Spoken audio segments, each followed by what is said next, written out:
little quick video to let you guys know that I'm back in action. So I want to show you guys a fire that was in Ocean Beach surfboard maker shop, and I also want to show you guys this sick barbecue I'm gonna do, and send out some smoke signals to more than that, because I actually had a surfboard that I had shaped there. So yeah, be out there, all you guys all over the world, and just be ready to see this fire at that happened in Ocean Beach, San Diego, and also this barbecue I'm gonna do is a way to say goodbye, and hopefully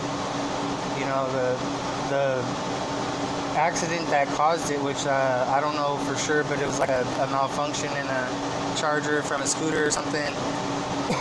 And our heart goes out to him. So that's all I know. It's like being emotional. So I'm gonna check back in with you guys. Look forward to these 2 videos. Okay. Really good. Got the backpack full.